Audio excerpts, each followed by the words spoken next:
This is Start, Launch, Grow, brought to you by Million Labs.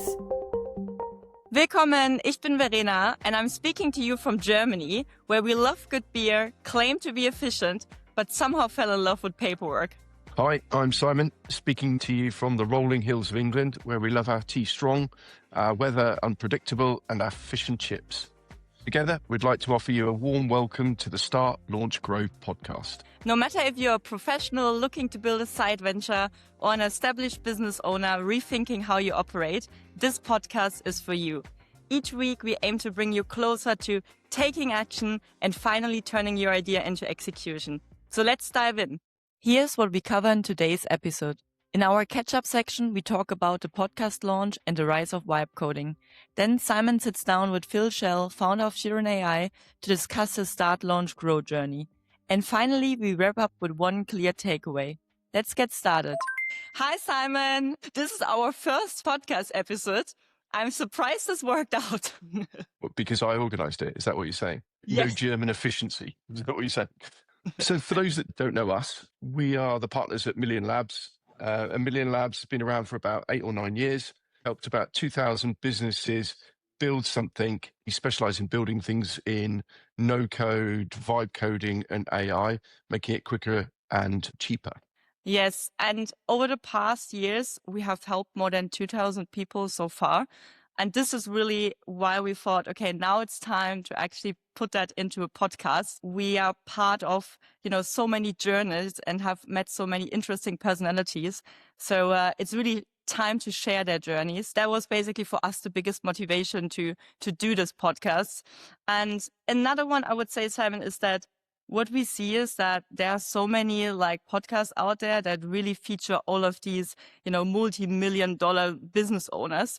So with this podcast here, I think what we wanted to do is really to make it a bit more tangible for you guys, right? It's like, how have they really started, all the concern, the initial steps that they have taken, and put this into a more actual framework. So we try to really pair it with one insight of the week to give you kind of a framework to start your own idea.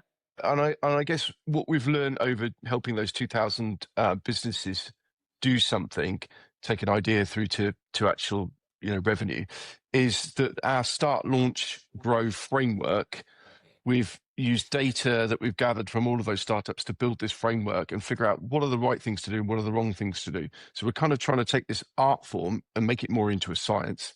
So that's what we've been doing. And I think this podcast, part of that is like trying to tell some of those journeys. As Verena said, you hear from, the Airbnbs, the Stripes of this world on podcasts, but you don't hear from, John Smith and exactly how they got from that idea stage through. So we're dealing with very early stage ideas through to the kind of first revenue and showing how our framework can help with that. I think with the podcast, we also want to show you that it's important to not overthink readiness, but actually getting started. And that's what hopefully the journeys will tell you. And yeah, let's dive in today's, trends discussion, I would say, Simon. I think we wanted to start with one of the biggest topics, which is obviously all around vibe coding, right? When I'm on my X, I'm like, oh my God, another tool, right? Like another thing. So it's, so it feels like every day I think is, stuff is changing. So we thought, okay, let's just cover this in our first episode and really, talk a little bit through what it actually means, what we see, and how this impacts you guys. Simon is the more technical, so I would say, please, give a non-technical description of what actually vibe coding means. So vibe programming, been around probably for something like 2 years, something like that, kind of at the start of the launch of ChatGPT was roughly when it started to arrive. Usable definitely in the last year. And obviously every week and day and month, it gets more usable and more viable. And what it really means is that rather than having to be a coder, you just need to be able to write prompts. So like you would type into ChatGPT, you're typing into a prompt and the AI is then generating the code off the back of that prompt, which means that you're basically a non-technical person now can produce, as good quality code as a developer that's been coding for years. So that's been the change. And there's lots of tools out there to be able to do it. But, it's really the LLMs, the ChatGPTs, the Claudes, it's those types of products that are leading the way here. And then people are building wrappers around those to make it easy to generate the code and manage the code, get it live into an actual app that you can use on a web browser or on a mobile app. So Yeah. that's the change that's been going on in the last kind of 12 months. It means that you guys can build stuff quicker, right? And we see new products being launched every day. So I think also on a positive side, we can really say that, it's not only democratizing software, but I think it's also democratizing just the rise of new startups. We are really in an era where we're entering like really the time where it gets easier than ever to really, like launch your idea, right? Without heavy funding, like without necessarily having to look for a technical co-founder, which is not always easy, Yeah, I think that's been the change in the last 6 months is we started using it only a year ago and it wasn't really viable back then. You could get something built, but it was full of holes and bugs and stuff.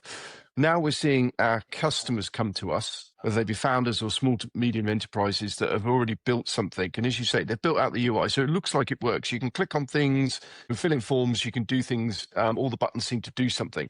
But the reality is there's either no database behind it or the database structure is not correctly. You can't really scale this. You can't really launch it and have live customers on it. And so that's the kind of where people are getting stuck now, but that's much further than they used to get. And as you say, you now no longer need a tech co-founder.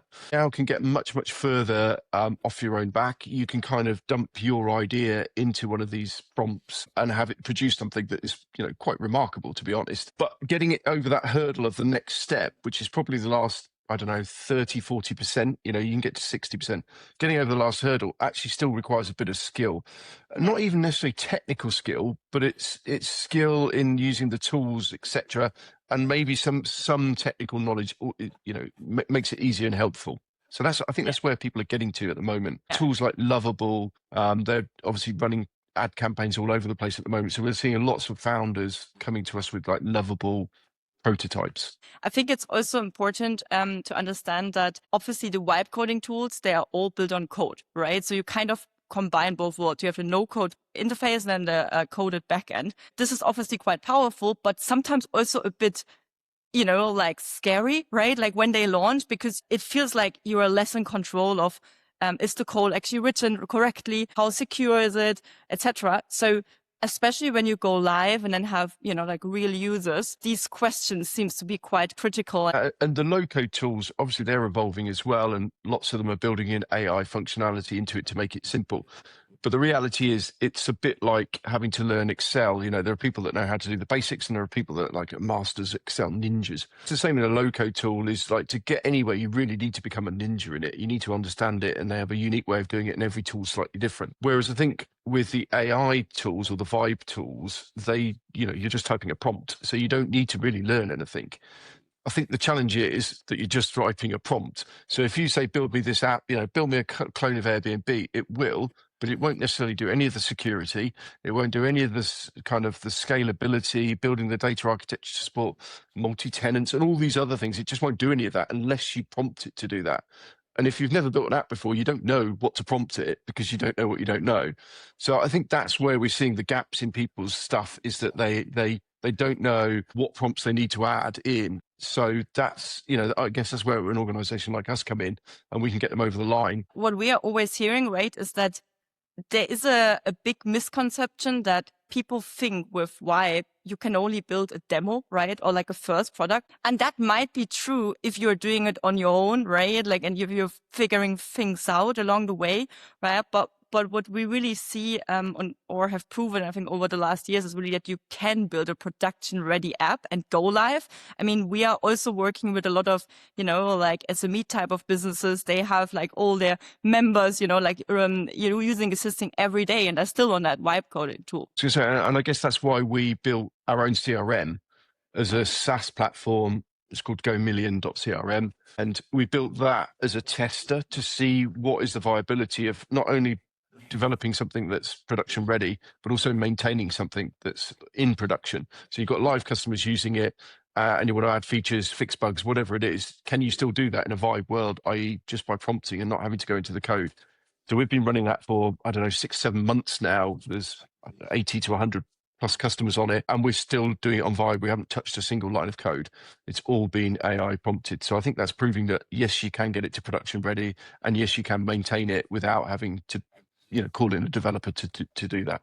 When you think about it, I mean, that's a massive opportunity, because for the first time, you can really like build custom coded software for a fraction of the cost, right? So when you think about it, like what does it mean also for business owners out there? Now you can really like own your system and tailor it to your processes versus tailoring your processes to the tool, right? So we are living in the age of custom tools, I would say, Simon.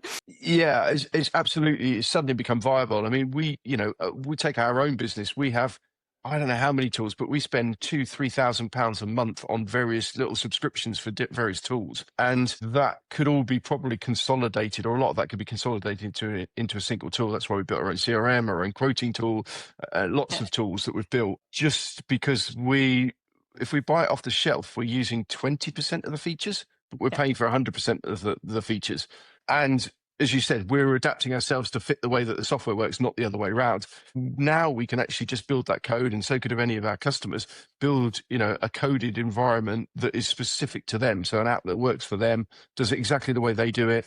If they're converting spreadsheets into, they're using Zapier or N8N or whatever, all these crazy things to glue all their data together to try and make things happen. They're trying to digitize what was a manual work process. Now we can just bring that all into a single app, and, it costs a fraction of the cost. I think the CRM is probably one of the most common examples that we see, right? Because it's also oftentimes linked to billing and quoting and all these kind of things, right? And as you said, oftentimes you say like, I just, do half an hour now of this manual stuff. And then, just now I need to use the other tool to do that. So, but when you add that up, it's a lot of manual work. Yeah, I think most businesses don't realize until they really analyze it, how much manual work they actually have to do. Yes, they've got a CRM, let's say, they've got the customer data there, but then they've got a spreadsheet over here and they're having to cut and paste in from there, or they've got a form on their website and that comes in via email and they have to cut and paste out of that into something else.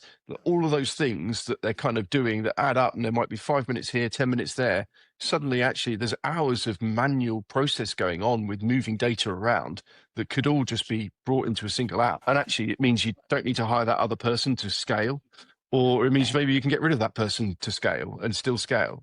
So I think it can make a massive difference to lots of businesses out there. And oftentimes, I mean, you can build it for kind of the annual cost, right? So you think about, how much does it cost?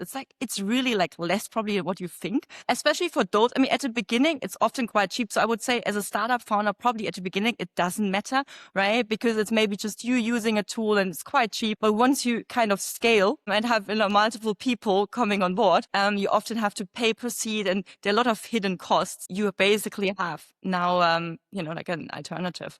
Let's say take your average CRM, it might be £50-70 a seat. What's that? €80, $100 or something at a seat. You've got 4 or 5 seats because lots of CRM, everybody needs access to the CRM, even if they're not in sales, because they need to be able to look up customer details and stuff like that. So suddenly you're paying £350, £400, £500 a month. That's what, £6,000 a year. Well, you could rebuild it for £6,000 a year, almost certainly. I think we covered a lot today, Simon. So shall we dive into today's interview? Yeah, let's meet Phil. Phil spent the last 15 or so years in the construction industry, more specifically in the roofing space, and come up through the sales side and now become a founder. Phil, welcome to the podcast. Thanks for having me on, Simon. Good to see you, mate. So tell us a bit about the start. How did Chiron AI come about? Tell us the story. Tell us the light bulb moment. So you said in the intro, I've worked in the construction sector for all my professional career, and I worked for a number of very big businesses, and I left my last employer sort of 3.5 years ago to set up another construction company. I was on the board of a business, 120 employees, 10 direct reports, so quite a big support network to go in there on my own. And it happened to coincide with the time when ChatGPT 3.5 came to market, and I've always been really interested in the tech field. So I was sort of messing about with it on the side to help my first business. And I started messing around building some integrations in the business and some sort of workflow automations and things like that, purely on my own, without a lot of technical knowledge. And then Chiron came about because we got asked to price a job in my other company, and it was at the time when ChatGPT, they push a lot of features out into products without actually telling people what they are. And they push this feature where you can drag and drop a PDF into the Pro account. And I did that, and I put a competitor's design into it and asked it to sort of find the problems with it. And it gave me this breakdown of sort of all the things that were wrong from a design perspective on this project. And my mind just went, God, surely there's an option there or an opportunity to turn that into a specific business. And my initial thought was, can you stick a website on top of it, and use an API call? The business has then grown sort of dramatically from that. But that's kind of where the first sort of iteration from Sharon came from is there must be a way in which we can use this sort of amazing tech to make our clients' lives easier. So Hera Waterproof, my first business, our main client base are building surveyors and architects, project managers, quantity surveyors. So it's the professional services sector that manages the construction industry. And that's what Sharon also does is it's process automation for the built environment. Since the Grenfell disaster of 2017, the sort of legislative landscape has obviously got a lot more difficult, and rightly so, because the industry needs more oversight. Yet there are less and less people available to deliver that work. So, these people are highly skilled but highly scarce individuals. So that's where the idea from the platform came from. How can we make the industry more streamlined and more efficient when there are less than the staff to do so? So that's kind of the sort of nucleus and the start of the business. So that's where the idea came from. But talk us through the validation that people would pay for this. Like, how did you kind of validate that? The validation came from, we're not selling software. Because I've been in the industry for so long, I've got some really sort of high-level relationships with C-suite executives, owner managers of some really big practices. So, the big sort of multinational building surveying consultancy firms and quantity surveying firms. And I spend a lot of time, I don't do the day-to-day work in my first business. We've got a team of people that do the names. I spend a lot more time sort of networking, strategy, that kind of stuff. And the same questions kept coming up over and over again. It's like, do you know a good building surveyor? Or I'm after a senior project manager. Do you know anybody looking for a job? And the answer was always no, because the good ones are always employed and they're always extremely well paid and they don't want to leave. So the validation came from, well, if we can't create more people, which you can't, to do the job, how do we make the existing labour network more efficient? So we built sort of a first iteration of this and showed it to customers, and we didn't have to sell it. We just showed them what it could do, and they're like, yeah, okay, yeah, we want to use that. So it was more, like I say, we're not selling software, we're selling labour augmentation is the way that we kind of pitch it to our clients. That first version that you kind of took out to show and try and get that validation, what was that? Was that like, if I recall, was it N8N and a bunch of just like stuck together stuff? The interesting thing was it did two things. It was a QA process for tendering work. So the way that the process works in the market, in the industry, is a building surveyor will put a tender package together, and that document could be 1,000, 2,000 pages long, and it's built by a human being. They literally drag and drop in Word and Excel documents, creating a PDF, sending the PDF out for tender. But they have to check the they have to check the paperwork before they send it out, and it involves another person checking it, and that's like a 2-week process. So we built a platform with Million Labs that you could literally drag and drop the PDF into the platform, and it sent it off through a number of API calls, through a number of workflows, and it returned a sort of an analysis of the document initially. It then allowed the client to then tender the project through the platform as well, with again a number of API calls in the background to sort of validate the responses to the tender. That was sort of 6 months ago. Fast forward now, the platform's a lot more sort of sophisticated than that. But that first initial validation was, how quickly could you analyse a document? How accurate is it? And is it something people would be prepared to pay for? And that was what the first build was. I guess that validated tick in the box, and you were able to, yes, using us, launch a product into the market. So you launched 6 months ago or so. What's happened then? Have we got customers? Where are we? What's the iterations look like? Well, what we've done now is we have a wait list of people, because the first one that we've built, the MVP, is great, but it's limited in what it can do. So we've got people that are lined up ready to sort of buy the full platform. But what we've used is we've actually used the MVP and the traction we've got from the wait list to then go out and raise money. So we're just about to close our, I keep calling it a pre-seed round, but I'd probably say it's more of a seed round, because pre-seed's there to sort of build the first MVP. We've done that. We self-funded through the business, so it's probably a seed round.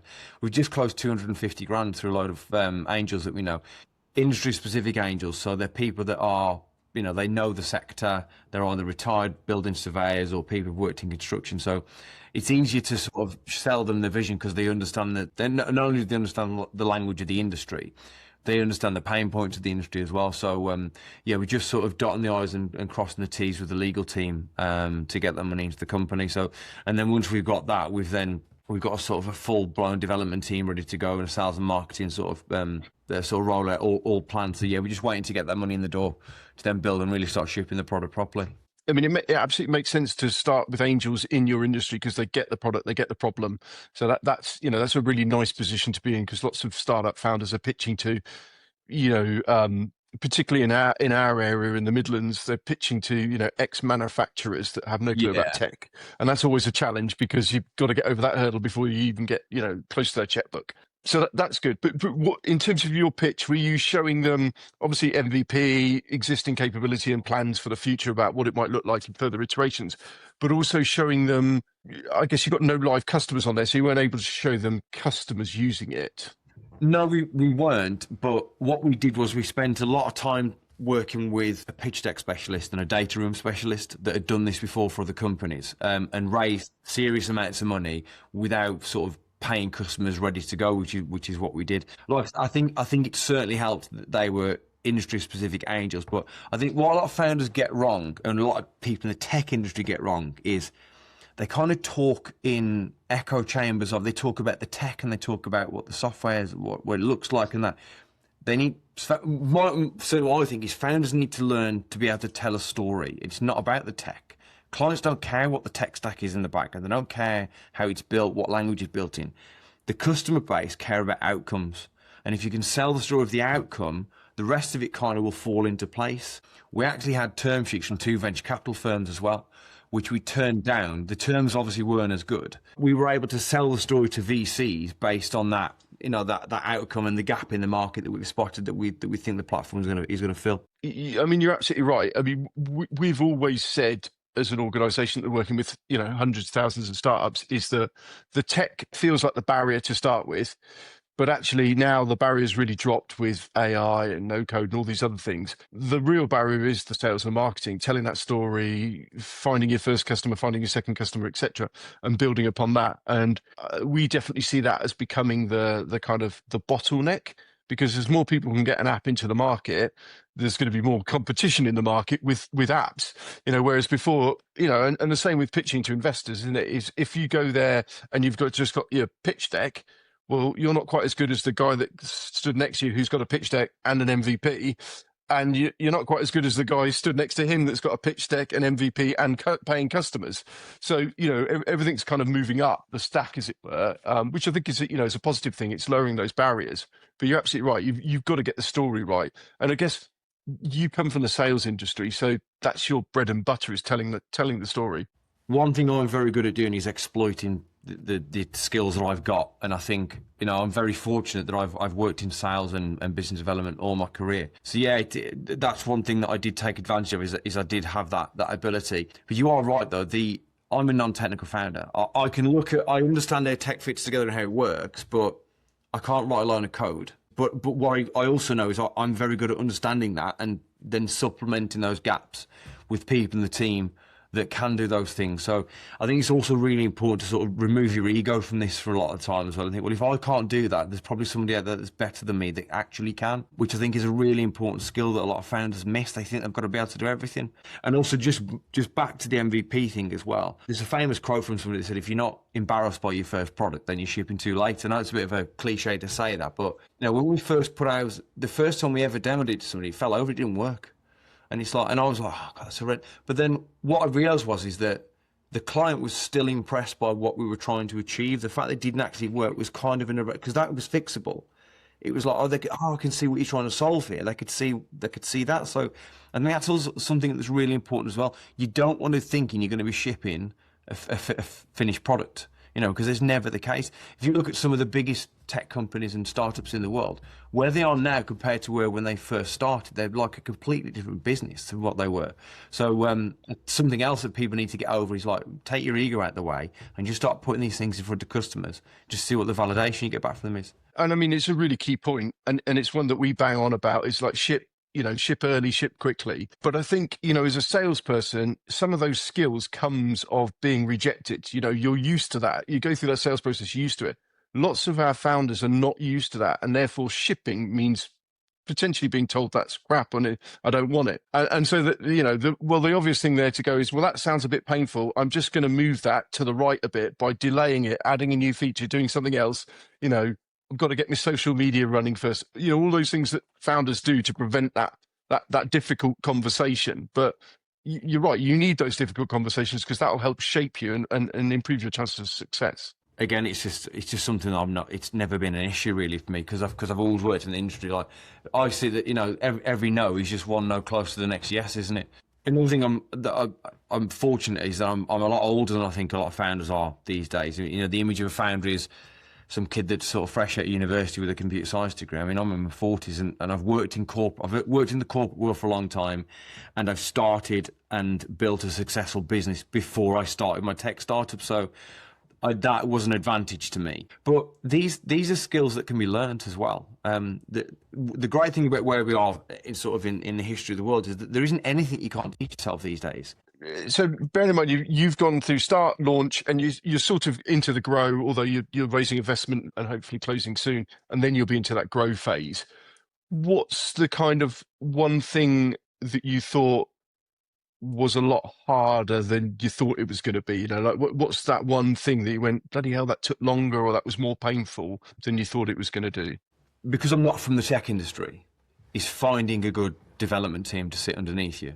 And I've been lucky in that, obviously you and I both know Jeff Walters, who's going from the tech space in the UK, and I've kind of bullied him into becoming a friend almost. I've bullied and badgered him because he's got an amazing network of people, and through him, we've been able to then sort of build that team around us.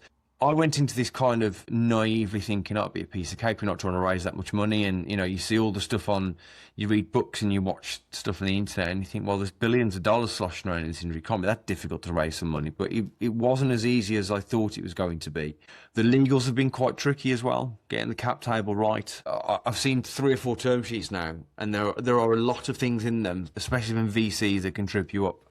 Things like understanding what liquidation preferences can mean and things like that. So it's I've really had to sort of upskill myself in a lot of legal speak and terminology and things like that, because there are a lot of horror stories out there where you've seen founders raise money, build a fairly successful business, exit with nothing. There's been a few examples recently of that. So it's understanding that, those things you need to wrap your head around stuff like that. But again, unfortunately, I've got a great network of people that have kind of been there and done it, not in this industry, in the construction sector, that I've been able to bounce these things off. So, yeah, I think raising and wrapping your head around the legalities has been the tough thing, really. A story told 1,000 times. It's everybody thinks, yeah, like you said, it's an overnight job. You just stick out a pitch deck, do a couple of pitches to people, and you win.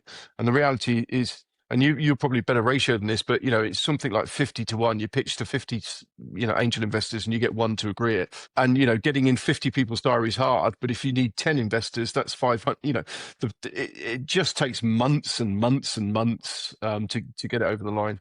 There are a lot of people out there on LinkedIn that they claim to be exited founders and have this amazing advice, but what I found is an amazing pitch deck is one thing, but a pitch deck only gets you in the room. What closes the round is the data room that sits behind it. And again, I didn't know what a data room was before.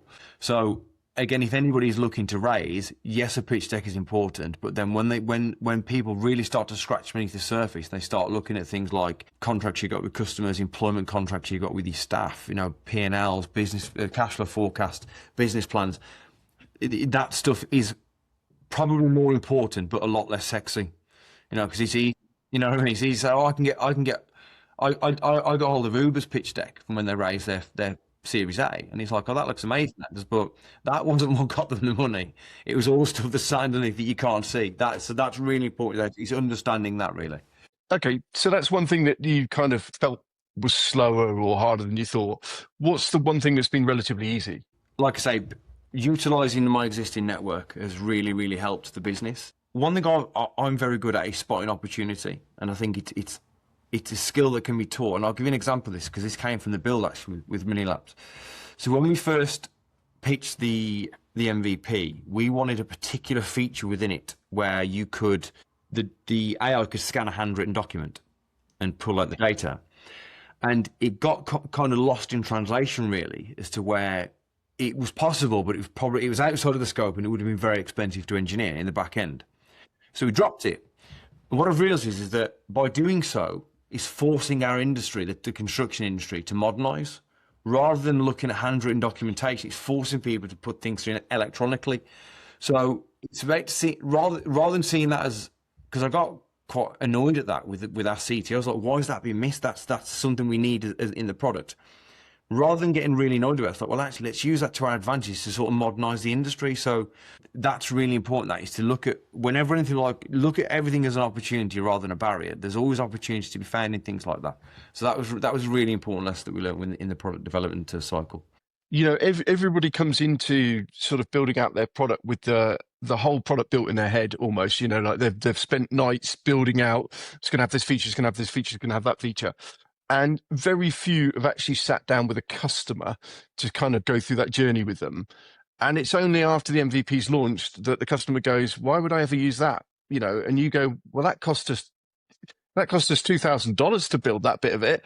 So, and then you find out nobody wants it. So it's, you know, that's back to your earlier point about like, get out there quick, get out there with a minimum product, because the customer's going to tell you what they do and don't want. And they're the best advisors. Otherwise you end up spending time and effort building stuff that nobody wants. And maybe the handwritten tool might have worked for a few customers, but maybe not for long because everybody's digitizing. And as you say, there's lots of advantages of digitizing. So any last things you want to leave potential founders with in terms of advice? I got told by Joff actually to go and read a book called The Lean Startup, which I know is, you know, it's been around for a long time now. I think it's probably 15, 20 years old, something like that. But it's still full of some really, really important sort of anecdotes and ways of testing things. So I think that's really important. That was a really good book to read. And I guess the other thing is that I've built a great network of people that supported me. So whenever I've done quite a few podcasts lately, and I always say on them is that if anybody wants any advice or wants me in their network, I'm always available. You know, I'm quite active on LinkedIn. Phil Chels is it's a unique name, and I don't think there's anybody else got that name on there. You're more than welcome if anybody watches this and wants to pick my brains on a one-to-one basis. I am available. I really enjoy sort of giving back because, you know, the amount of support and advice I got in starting my first business. There's a couple of people in particular. One, a really good friend of mine, who's just exited a business for, you know, I think nearly 30 million quid, and he's been an absolute sort of diamond to help offer me some support and advice. And also as well, you see a lot of stuff on the internet about building a business, and people think it's great and it's easy and it's all shiny, happy. It's not. It can be very, very difficult, and it can also be an extremely lonely place. You know, when everything falls to you as the founder, as the leader of a business, you're the only person that can make a decision. And those decisions in the early days could mean the business living or dying. It's a lonely place to be, that is. So if anybody finds themselves in that position and they just want somebody to sort of have a chat to who's kind of been there and done that and got the scars, you know, I'm more than happy to sort of be available for anybody listening to this who wants to come and pick my brains or complain about something. It will stay confidential. Awesome. Well, Phil, look, really good to catch up with you. Thank you for sharing your story. And if anyone wants to reach out to Phil, we'll certainly put you in touch. Welcome back, Simon. I hope you liked the conversation with Phil.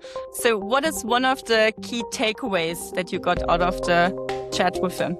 So I think the key one that I got from Phil was the whole startup journey can be lonely. It's sort of one of his key messages. Like, it's a really lonely process. You know, you're often doing it on your own, in your own room, etc. And, you know, his advice was go find mentors, go find people around you that have been there, done it, got the t-shirt, and that you can share that and you can bounce stuff off it.